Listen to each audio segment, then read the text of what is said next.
देखिए, एक उदाहरण मैं आपको देना चाहता हूं। YouTube पर मैं देख रहा था, एक वीडियो है आपका, और उस वीडियो को देखने से ये इंप्रेशन आता है कि जैसे प्रधानमंत्री नरेंद्र मोदी आपके दरबार में आए। और एक नहीं, 3 ऐसे वीडियो हैं बागेश्वर धाम ऑफिशियल चैनल पर।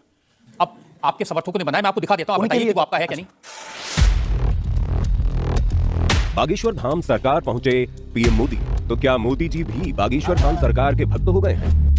आए दिन बागेश्वर सरकार के पास नेताओं की भीड़ लगी रहती है, जिसमें प्रधानमंत्री नरेंद्र मोदी जी का नाम भी शामिल है, जो कुछ दिन पहले ही बागेश्वर धाम सरकार के दर्शन करने पहुंचे थे। और कहा जाता है कि कुछ दिन पहले नरेंद्र मोदी जी भी बागेश्वर धाम सरकार से अपनी अर्जी लगवाने आए थे। तो आइए सुनते हैं स्वयं पंडित धीरेन्द्र शास्त्री से।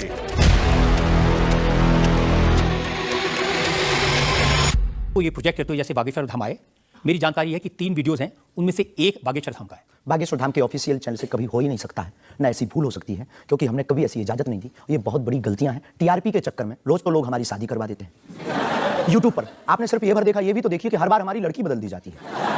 हैप्पी बर्थडे कहीं ये कह दिया जाता है। एक ने न्यूज डाली थी, बागेश्वर सरकार 23 तारीख को प्रणय सूत्र में बंधेंगे।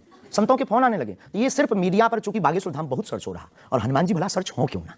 हनुमान जी तो लोगों की श्वास में ये पवन पुत्र हैं। तो लोग बागेश्वर धाम बालाजी के नाम से सर्च करते हैं, तो लोगों को जो कुछ यूट्यूब वाले हैं, सब नहीं, कुछ यूट्यूब वाले हैं जो अपनी व्यूअरशिप बढ़ाने के चक्कर में इस प्रकार का कुकृत्य करते हैं, जो दुष्प्रचार है। और बागेश्वर धाम ने इस पर अनेक बार कार्रवाई भी की, उनके खिलाफ नोटिस भी भेजा, और अनेक बार डिस्क्लेमर भी बागेश्वर दरबार में हमने दिया है कि किसी भी प्रकार की भ्रामक जानकारी से बचें। धाम का इस प्रकार से कोई भी लेना देना नहीं है। ये खुद की निजता के साथ वो बेफुजली के कार्य कर रहे हैं, और बागेश्वर धाम इसके लिए कानूनी कार्रवाई भी करवाएगा। शास्त्री जी, प्रधानमंत्री को लेकर इस तरह की वीडियो बागेश्वर धाम के नाम से जाएं, तो आपको नहीं लगता कि ये भोले भाले लोगों के लिए मिसलीडिंग है? लोग ऐसी बातों पर भरोसा कर लेंगे। धाम से तो हुआ नहीं, कोई कर रहा हो तो खबर नहीं है, पर कर रहा जो उसके खिलाफ कानूनी कार्रवाई। आपके नाम पे भी कोई कर रहा है तो भी आपको कोई एक्शन लेना चाहिए। आपको कुछ कार्रवाई की है? हाँ, अनेक बार नोटिस भी भिजवाया, अनेक बार कितने चैनलों को बंद करवाया, जो कई बार कोई खान के खिलाफ कर देते थे हमारे लिए, कई बार कोई धमकी डाल दे। बागेश्वर धाम पहुंचे जेल, अब वो ऐसी हथकड़ी वो पुलिस अगल बगल लगा देते थे।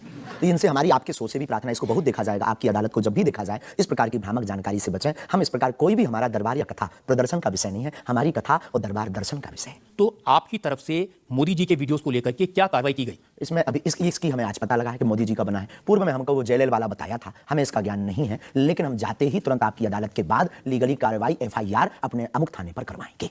अच्छा, इसके अलावा और भी बहुत सारे वीडियोस हैं। देवेंद्र फडणवीस का है, मनोज तिवारी का है। ये तो ये भी फर्जी वीडियो है। अरे नहीं, ये तो आए थे, इनके करवा दियो ना ना ना देवेंद्र फडणवीस जी भी आए थे, मनोज तिवारी हमारे बहुत प्रिय शिष्य हैं, वो भी आए थे, और बहुत आए हैं, पर मोदी जी नहीं आए हैं। हाँ, ये बता देते हैं, तो इन पे एफआईआर डिलीट ना करवा दियो, आप रोक दियो। लेकिन आपके 1-2 सेंटेंसेस हैं जिसमें आप कुछ मोदी जी कह रहे हैं, मोदी जी आइए। हाँ, वो हम लंदन में दरबार में थे, ये शायद उससे अगर ये जुड़ा हो, पूरा तो देखा नहीं, उससे जुड़ा हो तो खबर नहीं हो सनी। मोदी जी जहाँ लंदन में रामकथा हम कर रहे थे, तो श्री राम मंदिर के, सनातन मंदिर के जो प्रमुख है वो एक मोदी जी है, वो भी गुजराती है। तो वो दरबार में बैठे हुए थे, किसी कारण उनकी व्यवस्था के कारण, प्रशंसा के लिए उनका जिक्र आया, तो लोगों ने शायद वो कट करके उठाया हो, हमारे स्मरण में ऐसा है। लेकिन ये भी गलत है, ये भी अपराध है, वो भी ऑफिशियली बिना लीगली सहमति लिए बिना आप कोई भी वीडियो शेयर या वो नहीं कर सकता, ऐसा कुछ नियम हो है, तो ये भी गलत है। मैं आपको बताऊं शास्त्री जी, मैंने 40 साल हो गए मुझे पत्रकारिता में, ऐसे बहुत सारे उदाहरण मैंने देखे हैं। चंद्रा स्वामी का उदाहरण देखा था, वो नरसिम्हा राव के साथ उनकी तस्वीरें, राजीव गांधी के साथ उनकी तस्वीरें, जॉन मैकेनरो के साथ तस्वीरें, लिज टेलर के साथ, ये अंतर्राष्ट्रीय ख्याति प्राप्त लोग हैं, और वो ये तस्वीरें दिखाकर अपनी दुकान चलाते थे। और वाकई में जो दुनिया के बड़े बड़े लीडर थे, उनसे उनकी पहचान थी। ब्रुनई के सुल्तान उनके शिष्य बन गए थे इसी वजह से। अफ्रीकन कंट्रीज के प्रेसिडेंट थे मोबुतू, वो उनके शिष्य बन गए थे। हमारा कभी भी भाव, कोई आवे सब सम्मानीय है। हमारा ये भाव नहीं है कि हम आपकी फोटो दिखा करके लोग हमको माने। देखो, आप हमारी मीडिया पर प्रचार कर सकते हो, पर अगर दम नहीं होगी, सत्यता नहीं होगी, तो व्यक्ति एक बार आएगा, लौटकर कभी नहीं आएगा, आपको भी गाली देगा, हमको भी गाली देगा। तो ये माध्यम हो सकते हैं, साधन हो सकते हैं, साध्य नहीं। तो हमारा ऐसा भाव नहीं, क्योंकि हमारे पास जो है वो खुली किताब है, ऊपर से नीचे तक, और हम कभी ये नहीं चाहते कि लोग देखें। अब कोई देख रहा तो उनकी दृष्टि और उनकी आंख है, हम तो सिर्फ ये चाहते हमें हमारा परमात्मा हनुमान जी देखें, बस। क्या चाहते हैं हनुमान जी से? सनातन धर्म और हिंदू राष्ट्र। फिर भी मांग पूरी नहीं होगी। अगर हिंदू राष्ट्र आप कह देंगे कि बन गया, तो हम अखंड भारत मांगेंगे। अगर वाकई में आपको भरोसा है कि बजरंगबली ऐसी इच्छाओं को पूरा कर सकते हैं, करते हैं हमारी तो स्केल थोड़ा बढ़ाइए ना, उनसे कहिए कि पुतिन को समझाएं कि यूक्रेन से अपनी सेना वापस ले ले। ये तो अंतर्राष्ट्रीय, क्योंकि उससे जो यूक्रेन क्रिश्चियन मुल्क है, उनको पता चलेगा कि सनातन धर्म की शक्ति कितनी है। हम अपनी तरफ से प्रतिदिन विश्व में कल्याण हो, विश्व में शांति हो, ये अर्जी लगाते हैं। और हनुमान जी ने रावण को भी समझाया था, मान जा, भगवान है, वापस कर दो जानकी माता को। लेकिन जिसकी आ गई हो, तो हनुमान जी की बातें उसे नहीं भाती हैं। गुरु के नाते हमने भी प्रार्थना की। अब किसी की आ गई, हम जो बताने, हमारे पास लोग आते, महाराज जी हम मर ना जाएं। अब उसको क्या कहें कि जो बता रहा है उसे भी मरना है। हाथ हो गई तो हम तो पागलों जैसी बात करते हैं मेरे पागल। लेकिन हम श्रीमान जी बड़ी विनम्रतापूर्वक कहें कि अगर आपको लगता है तो आपको अर्जी लगाने एक बार बागेश्वर धाम नहीं, ये अर्जियां लगाने का काम तो आपका है, मेरा नहीं है।